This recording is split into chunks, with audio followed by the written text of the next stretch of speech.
All right, welcome back to the Sooner Surge. As we got our Sooner Surge post-game podcast after the Sooners roll 50-20 over Iowa State, really dominating second, probably. I mean, I would say second quarter through the fourth. Got things fixed there and just dominated with the 50-20 win. Another cover, another 5-0 start for the Sooners this year. And before we get started, make sure you hit subscribe, click the button, turn on the notifications, as we will have a ton, and I mean a ton of video content coming to you this week. It's a big week. It's OU Texas. Before we kind of look ahead to that game, let's talk about last night, guys. Not the way any of us expected that game to start at all. But the way they turned it around and how quickly they turned it around was very impressive. Well, technically, the way it initially started is really what I expected. I expected the defense to show up. They did. Third play of the game, Billy Bowman, 44-yard pick six. As soon as the defense came out there, great environment last night to begin with. That was I've been to all the home games this year. That was the best environment by far, loudest the crowd has been. The defense was getting them pumped up from the beginning of the game. They came out there ready. And then Billy Bowman had the pick six, and it was all great. And then it wasn't. I just don't even know what to say about some of the things that happened with blown coverages, just miscommunications, especially in the safeties, wanting to, I guess, try to pick off the ball, but they weren't even.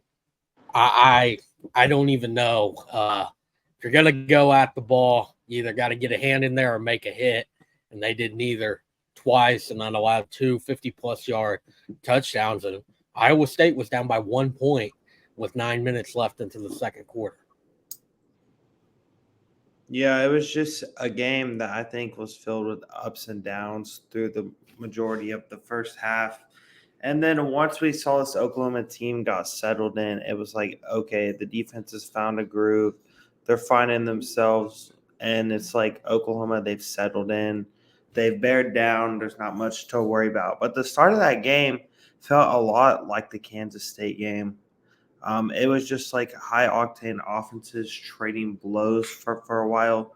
Now, if this would have been last year's team, it would have been like a 50 to 45 loss, I would say. But now that this is just a team that has they've overcome adversity a few times this season, and they finally are starting to learn how to respond and how to throw the punches back and not just take the punches. Yeah, the difference is last night, if OU's offense wouldn't have been on and wouldn't have been dominating that first half, OU could have found themselves down 13 points. And I know that they came through and fought through and turned it around, but the first quarter was very concerning to me. And the fact that I really thought the defensive game plan was a good game plan. They just screwed up the execution. I mean, multiple plays, either a safety, just two guys on that one guy touchdown. They were right there. Nobody made the play. And then you look at, I think of the one play, it was like 3rd and 18, and Kendall Dolby, they dialed up a blitz off the edge, and beautiful play call by Brent Venables and Ted Roof. Perfect, untouched Dolby, and just one thing you can't do is let the quarterback get outside you there. If anything, turn him to the inside, and he whipped on the inside, and he took outside, big play. The run game, they had a couple big runs, and honestly, one of them was, it looked like Deshaun McCullough just was out of position maybe. And that seems like what it was. Mainly is guys just on the running plays anyway.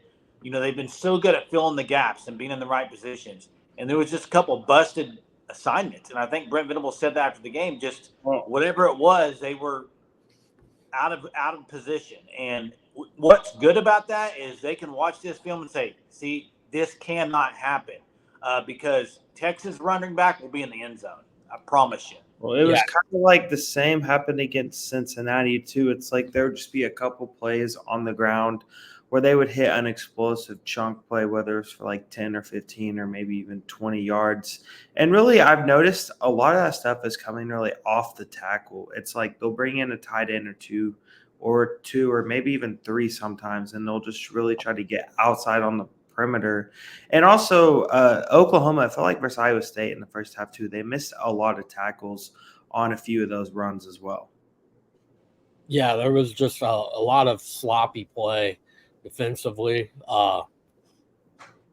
I don't know the reasoning behind it. Maybe they overlooked them. I didn't think they would, but that's the only thing that explains it. What matters, though, is they got it done.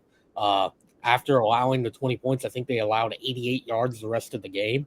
That's 39 minutes of football, only allowing that. Kendall Dolby, you mentioned, had that missed sack opportunity. I think he'll learn from that, and that won't happen again. He's played a lot of college football. He's played 2 years of JUCO ball at NEO. I think as he's getting more adjusted, because he's really like that third down cheetah. They were sending in him and Peyton Bowen on third downs quite a bit, giving up a defensive lineman to kind of go more secondary heavy. And I think as Dolby gets adjusted to the role more and more, he's going to improve, and we can see that blitz off the edge start to work.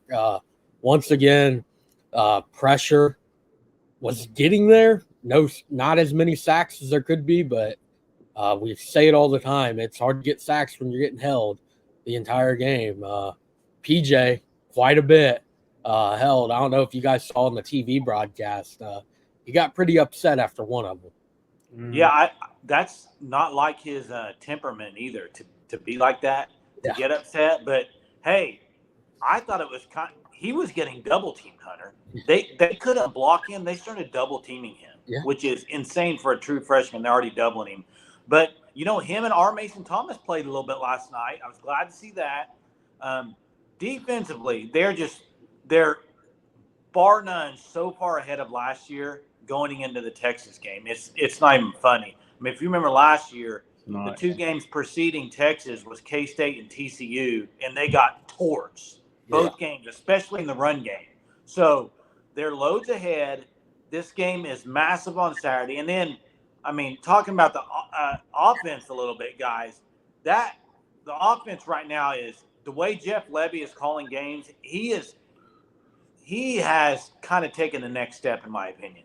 Yeah. And throw out the SMU game, okay? Because that game was awful, and he did a bad job that game. Every other game this year, I've been thoroughly impressed. Not just with the play calls. They've been great, but the execution on third down, the execution on fourth down, the multiple formations that he's throwing out there. He is throwing the kitchen sink out there, and it's a lot to look at if you're a defense. Yeah, the third down conversion percentage, is 55%. That's good for 6th in the country. Last year, I know it was very low. I can't remember the exact number. I know it was nowhere near top 10 in the country. Jeff Lebby's 2 best performances have come in these back-to-back weeks. Cincinnati last week and then Iowa State this week. He's drawn up some really good plays. Dylan Gabriel's really taking that. He took that next step, I feel like, last night. Very, very good performance. One that the entire team needs as you get ready for Texas next week. You just got to keep everything rolling. The one thing I really like is last year, if you have one side of the ball not doing their part, it's going to be a close game. This year, that's not really the case. You had the offense struggle against Cincinnati. The defense did their part, only allowed 6 points, got a 14-point win. This week, defense struggled for the first 19 minutes or 21 minutes of play. And then the offense, they did their part the entire way. They were going downfield, scoring quick, keeping OU in front. They were up 21-20. So it's just this team, I think they have what it takes to – they're playing a top 3 team in Texas now this week in the Cotton Bowl. Cotton Bowl is just a world of its own. It's the best game in college football. It's a best environment in college football. So right now for Dylan Gabriel through 5 games, he's putting up some award-worthy numbers right now. 118 for 157, 1593 yards passing, 15 passing touchdowns, 2 interceptions. not bad, and 4 rushing touchdowns. Last night he had 2 rushing touchdowns, really showed that just like moxie, that edge, a little bit of that Baker Mayfield type thing, talking some trash after running right through a defender for a touchdown. Yeah, and that goes to what I was fixing to say is just the attitude and the mindset I've noticed from Dylan Gabriel has been completely different. It's like he's comfortable now being the quarterback at the University of Oklahoma. He knows the expectations. He's not hesitant to express his emotions on the field. Okay, he's just playing with a different edge. And also I think that is also spreading throughout the whole entire offense as well, because whenever you see your quarterback confident as a wide receiver or a running back or an offensive lineman, it's going to make you feel more confident. It's going to make you feel more comfortable. And I just think, guys, the wide receiver room has been incredible. Like what Emmett Jones has done there. Like, I mean, I don't know. I think it was 10 guys had at least one catch. I believe 7 or 8 of those were wide receivers. So it's just like what Emmett Jones has done developing the room. It's since I remember Oklahoma football, it's the most complete it's been from top to bottom, I would say. How, like, whenever you can sub out a guy and someone new can come in and there's not really much of a fall off at all. Well, Yeah. Go ahead, Hunter.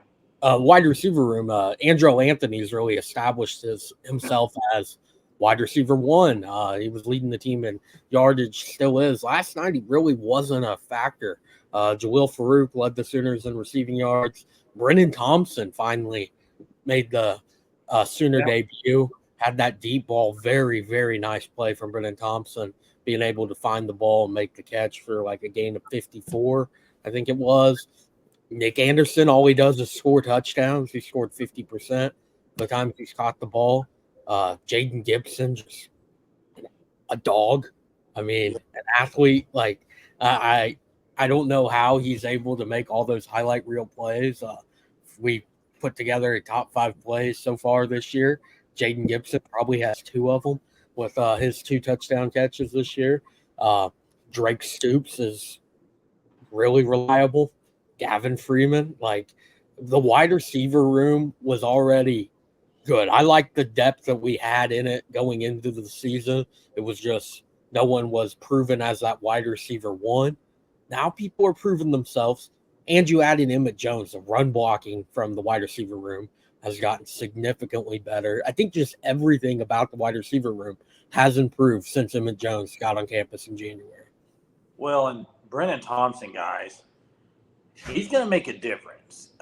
Maybe this week.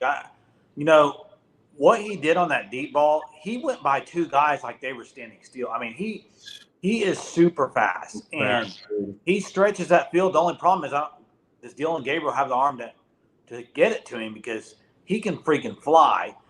They threw that little jet sweep screen pass to him, and he would have got a lot of yards on that if he wouldn't have dropped it. Yeah. And then also they ran like where he goes in motion there near the end zone. There was a penalty on the play. It was supposed to be an end around handoff, and it was a false start. Yeah. Well, even if they weren't going to hand it, it was a fake or whatever, and he's going to draw a lot of attention on that. But I didn't realize he wasn't released until last week. That was news to me. I saw the post-game interview where he said he just basically got released to play. So he's going to be a difference maker. And the thing is, and this is another thing that I think is making Dylan Gabriel so good this year. He's given the receivers a chance to make plays. Yeah. Even on the pass to Thompson, it was a bad throw. It was way underthrown.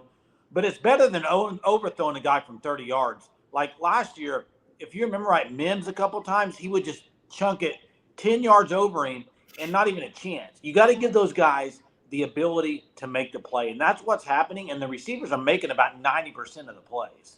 Catches. Yeah. And also, I would like to see maybe a Brennan Thompson touchdown against his former team in the Texas Longhorns. I would think that would be something that would be pretty entertaining. And, I think that may be an interesting storyline to watch this week is Brennan Thompson. How much of a factor is he in the Oklahoma offense versus Texas? And also, really, Oklahoma, guys, once again, the run game was inconsistent. At times it was good. At times it was bad. So really just Oklahoma, they have not found the consistency in the run game. I'm not sure what it is. I don't know if we'll see Savion Byrd next week versus Texas. I hope so. He didn't play at all against. I think Everett played almost every snap. Yeah, Troy Everett started, and I don't think he came out once.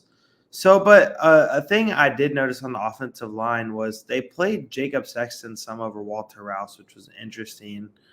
That was really the only change I noticed. I didn't see any Caden Green in the game at all. So, I think it's just really the opportunities to get a lot of guys reps, I think, has helped. And also versus Texas, I think we will see a lot of things we haven't seen yet. And also, I hope to see Jaleel Farouk have a monster game against Texas as well. Yeah, back to Brennan Thompson. I know he was just released for that game. I didn't know that as well, Jay. I thought that was just kind of the wide receiver room's so deep. It's hard for someone like Brennan Thompson who didn't transfer in until I think he committed after the spring game. Maybe it was before. I think it was after the spring game. So missed a lot of the winter and spring workouts to kind of it's hard to get them adjusted and get them into that wide receiver room when you have Nick Anderson. He's not a starter. He has 5 touchdowns. I believe that leads the team in touchdowns. Jaden Gibson has made a ton of plays. We just talked about that. Gavin Freeman. Never know what he can do when he gets the ball in his hands. So Brennan Thompson, I think it's interesting to use them the way they did for this week, because I could very well see a world where he doesn't play a single snap next week, or I could see him play a whole lot, make the big plays, show out against his former team. The big thing that does is it's giving Texas something extra that they did not expect to have to prepare for.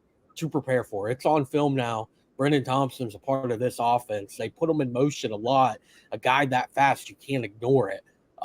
You get him moving in that motion like that, and it could be a 75-yard touchdown anytime he touches the ball.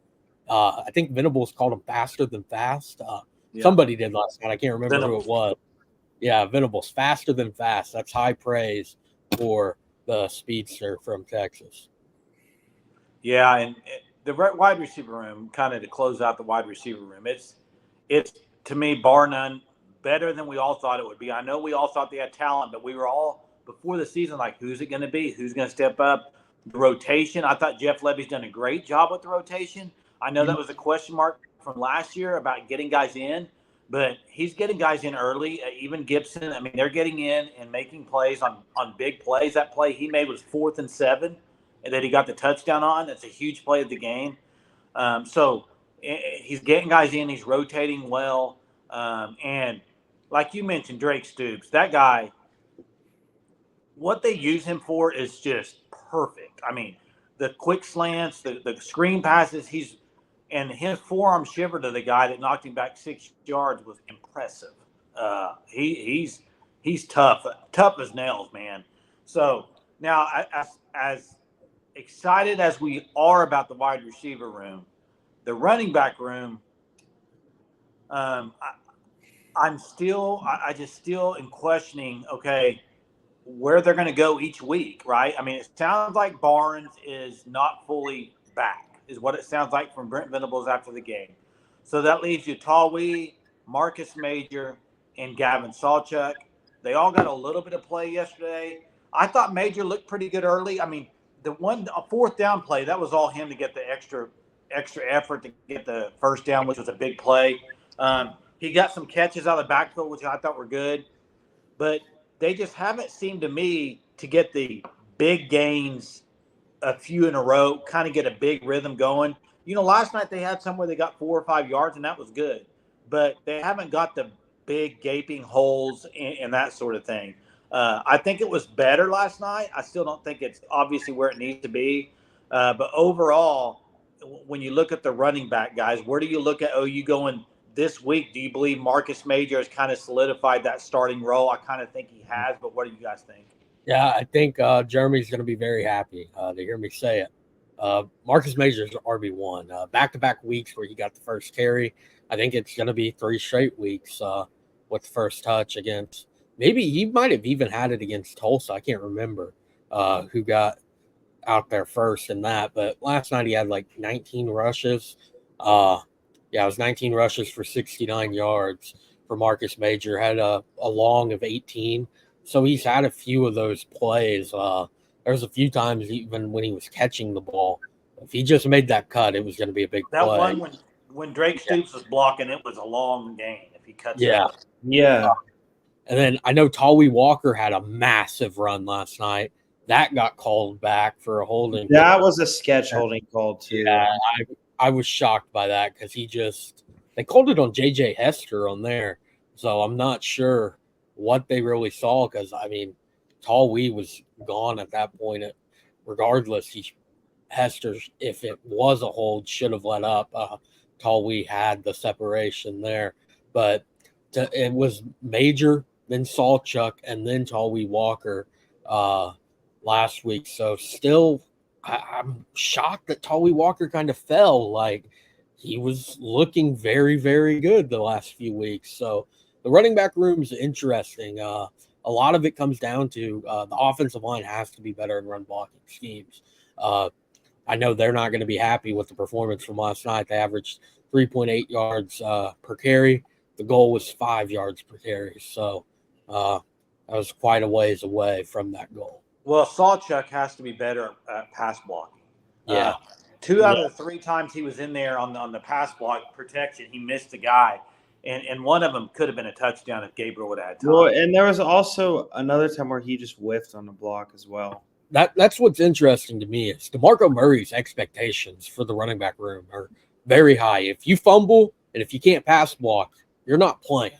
So I wonder if does that mean Tawee Walker's going to be the second back next week or first or whatever it may be? Salchuk kind of fall down again in that depth chart for the running backs this week. Who knows? It's going to be interesting to see kind of the rotation in Dallas. Yeah. And I just think that also with no guy being able to separate themselves as the number one back legitimately, I mean, there's an argument for Marcus Major there. I just think it's kind of maybe somewhat of a cause for concern because we're 5 weeks into the season, almost to week 6, and there still is no RB1. Like you would think that some guy at this point would have separated themselves, and maybe that fault goes some on the offensive line, but also, I mean, there was like a week where we saw Javonte Barnes and Gavin Sawchuk only, and then there's been weeks where we haven't seen Javonte Barnes or Gavin Sawchuk. So it's like you don't really know what's in the running back room. I would say the only legitimate guy that's proven himself to get guaranteed snaps at this point is Marcus Major. Well, I'm perfectly fine with Marcus Major being the guy, right? I think he's, to me, between him and Tawee, he's the most physicalist back they have. He's experienced. He's a veteran, and he's good at catching the ball in the backfield. So I think if that's who they're going to roll with, the way the passing game's going, I mean, if you're going to load up and stop the run, I'm fine with that. OU will kill you passing the ball. And if you're going to load up and you're going to drop people, I think OU's good enough to run it on a 3-man line if they need to. I really do. I just think they got to be – the offensive line has to be nastier, period. Everett's a good player, left guard. He's not very nasty, but he's a good player. But I think I agree with you, Hunter. I think Major is probably going to be the starter kind of moving forward. And then they'll sprinkle in Sawchuk and Tawee. It's kind of way I see it too. I'm not super concerned with the running back room. Like, I think we have 4 more than capable RB1s on that roster. We've seen Marcus Major shine. We've seen Tawee Walker shine. We've seen Javonte Barnes shine last year behind Eric Gray. We've seen Gavin Sawchuk have the Cheez-It Bowl performance that he had last year. It's, again, the offensive line, the run blocking. That's what I'm more concerned about is offensive line play heading into Texas. A very, very good defensive line that Texas has. I think it's maybe not better than Cincinnati, but it's not far off. Maybe just as a full unit better because Cincinnati really just had a couple of big-time players, a few NFL future NFL draft picks, Texas has kind of a lot more depth at that position. So passing game keeps on rolling the way it does. You don't have to run the football. Yeah. And I just think that with really just with the offensive line, I would say a thing they've done extremely well is the pass protection, though.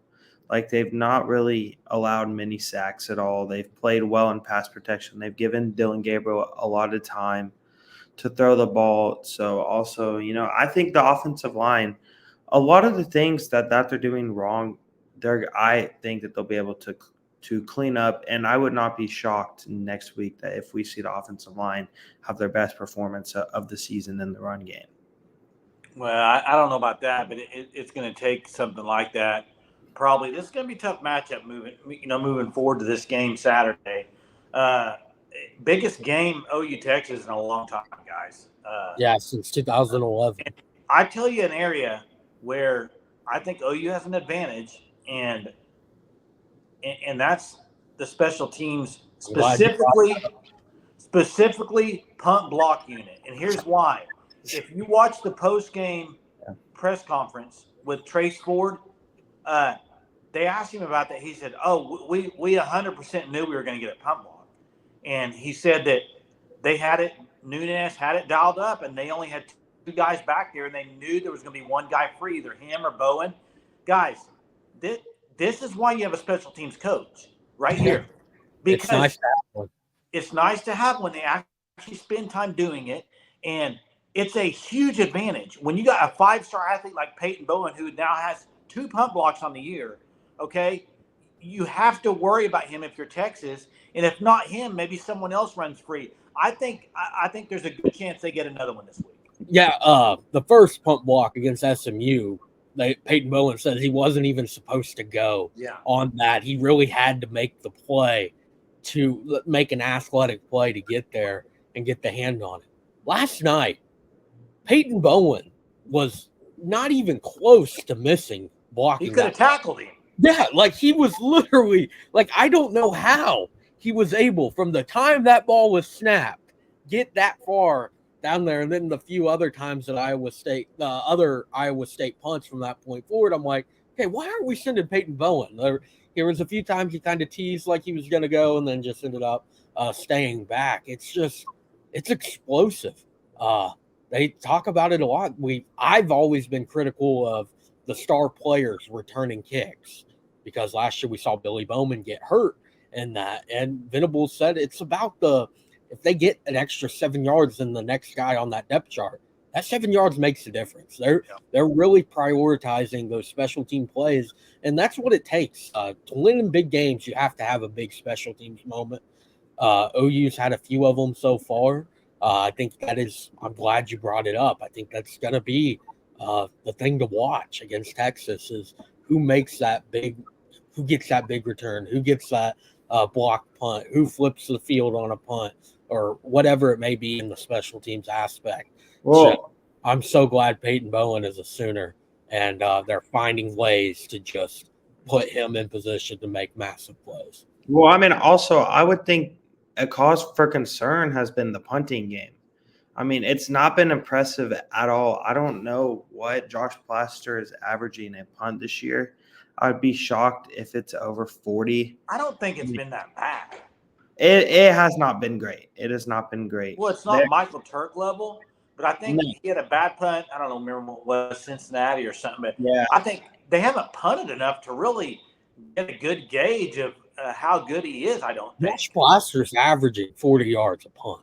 Yeah, he had a couple of bad punts in a row, I think, that kind of made his average go down.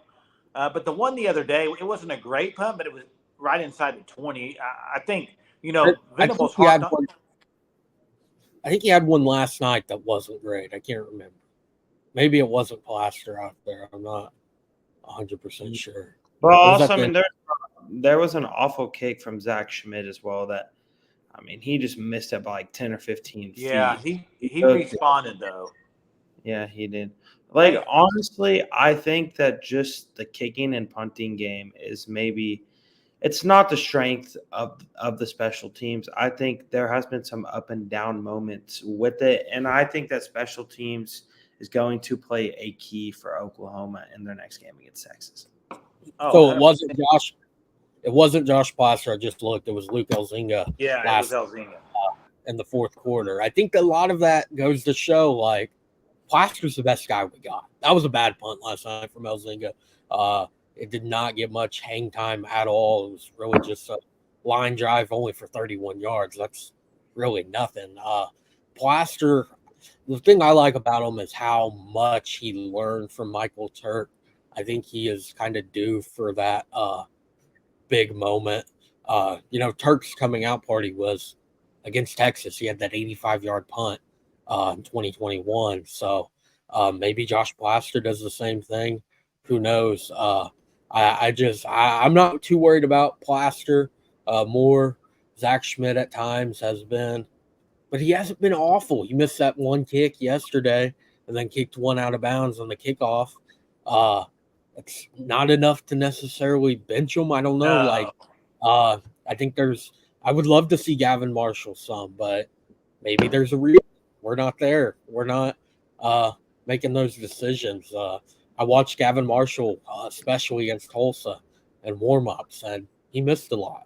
So Schmidt was looking like the better kicker there at times. So maybe they need to get that sorted out. We knew this was going to be a concern this year. Jaden Nunez said it early on, or I think it was Jay. I can't remember. Someone did about they're not sure who the starting punter was going to be or anything like that as of week 1. So hopefully it gets sorted out soon. But just other aspects, return game has been very, very good. Gavin Freeman's had a lot of good returns. Jalil Farouk at times has had some great kickoff returns. And then Peyton Bowen on punt blocks. It's just if you go back to go watch any of the OU Texas games. The special teams always play a big part. Whether punt block, kickoff returns, there's been multiple to go against OU for sure. And then you look at, I would not be shocked in a game like this if. Brent Venables always uses the term competitive advantage. How do we get in the competitive advantage? One of the reasons is there could be a fake field goal in there. Last year OU ran it against Iowa State, if you remember right, and scored a touchdown on it. So it's just always something that I think OU, with having that special teams coach and stuff, they have an advantage there if they can find something that'll work. So it'll be a big part of Saturday's game. Yeah, I'm a little disappointed from last night. No Zach Schmidt touchdown against Iowa State. I know that was a goal for some people to get him his second career touchdown against the Cyclones. Did not happen. But he made like a 50-yard field goal, maybe. I think it was 50. It was a good bounce back kick following the miss he had a few drives before that. So we're here now, guys. It's OU Texas week, both undefeated. The hype for this is going to be unreal this week. You got College Game Day confirmed going to be there. It's the biggest game in the nation next week, and so this is, if you're an OU fan going into the season, we all said, man, you need to be undefeated going into Texas. But that's not the impressive part to me. The impressive part is when you look at statistically, OU. Number 1 or 2 in scoring offense, number 3 or 4 in scoring defense, margin of victory, number 1 or 2. You go down the list, they are very highly ranked in a lot of categories. That means they're not a fluke, okay? That's not a fluke 5-0 team. I don't have those stats in front of me, but I saw them last night on Twitter, and it's a very,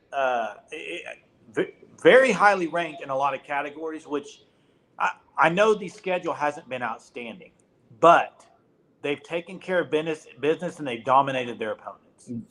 Yeah, they're second in scoring defense in the country, tied for that, and they're third in scoring offense in the country. Jeez. So that's just those 2 scoring categories. I'll get the and total. Gabriel's like 4th in QBR total. Yeah, he was there. And then in yardage, I think he's like 6th or 7th. 6th in one of either that or passing touchdown, 7th in the other. So top 10 in both of those. categories for DG. And they played two of the tougher defenses they're going to play in the Big 12. I mean, other than Texas, Cincinnati and Iowa State are pretty good defensively. I would think, so that bodes well. This is a different animal this week, though. To me, this is the Dylan Gabriel. You want to be a OU kind of legend. People want to remember you at quarterback for OU. This is a huge game. They'll remember Dylan Gabriel, but this will put him on a different level. If he were to go in there and they play great and they win, he would go down right now this season. That's when you would have to start. If he goes up against Texas and has a great game, I'm sorry, you have to start talking about OU as a playoff contender, and you have to start talking about Dylan Gabriel as a Heisman contender. Yeah, if that were to happen. That's what I was about to get to. Dylan Gabriel should be in that conversation. Looking at his numbers right now, I'm not saying he won't be though. Front runner, but I'm saying he should be. And to be in that Heisman conversation, you have to have a Heisman moment. Dylan Gabriel's opportunity for the Heisman moment is this week against Texas, the number 3 team in the country. And I can't believe I'm about to say that. They should be the number 1 team in the country after watching it the way Georgia has played. I think they're 0-5 against the spread. Georgia, Texas 5-0 in that statistic. Texas, 26-point win over Kansas. That's the top 25 team when they played them. I was against Jason Bean, but they still won by 26. Kansas gave them a run. They pulled away when it mattered most, third, fourth quarter.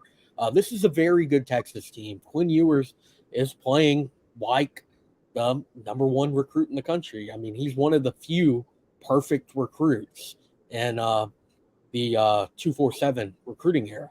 So he's playing like that, what they expected him to be when he transferred to Texas from Ohio State. He's getting it done with his legs, too. He had a big rushing touchdown last night. So it's just an overall test for the defense. You're playing a very explosive offense. Woody Washington going to have his toughest test of the season. Gentry Williams as well. You got Texas. You got Xavier Worthy, best wide receiver in the conference. And then you have A.D. Mitchell, too, on the other side. That's very, very good wide receiver core. You got Jonathan Brooks in the backfield for Texas. Very good running back for them. So I think Danny Stutzman's going to be challenged. Hopefully everything's good with him. I know he said it was a stub toe. Yeah, he's good. I think it was a joke, but yeah. I don't think it was a stub toe from the looks of it. I thought it was maybe a shoulder issue. Stinger, I would say. Yeah, I think it was a stinger in the shoulder, but not sure on what they officially ruled it as, but would expect if he's making the jokes, he's all good to go. And then against Texas defense, they're up there. They got a very good secondary. Dylan Gabriel's going to have to make those plays. Really like OU's chances of the wide receiver core that we have. Like Andrew Anthony, I've mentioned it earlier, leads the team in receiving yards. You know how many receptions he had last night? 1.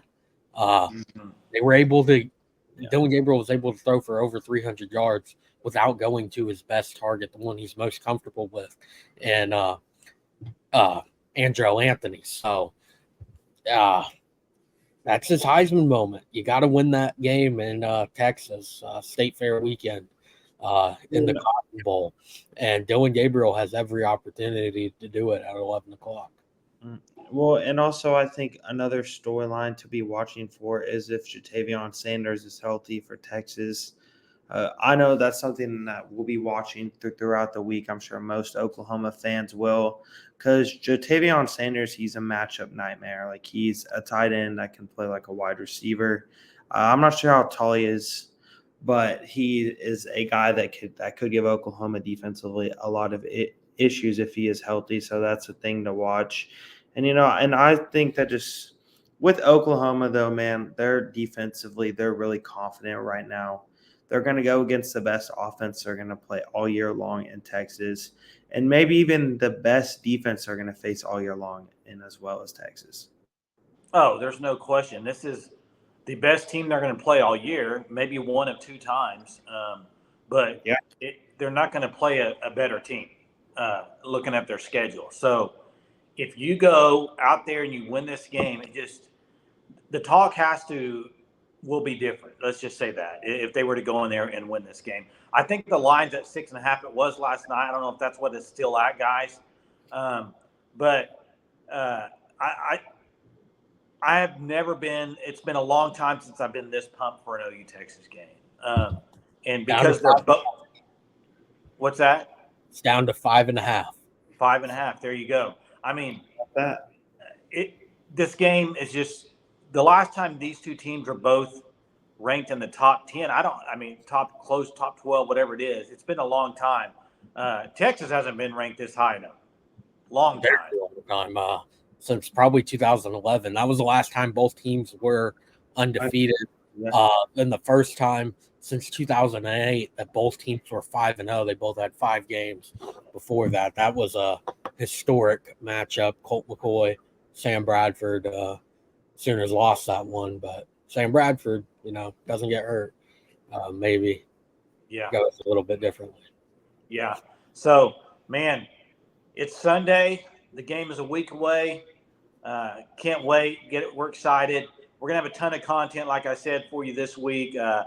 So make sure you're subscribed to the channel. We're going to be dropping stuff probably 2 to 3 times a day, guys, as we head through this week. There's just a lot of storylines, a lot of cool storylines in this matchup, as well as just hopefully to have some interviews of past players that can kind of tell us about the atmosphere and the game itself. So please subscribe. You won't be disappointed.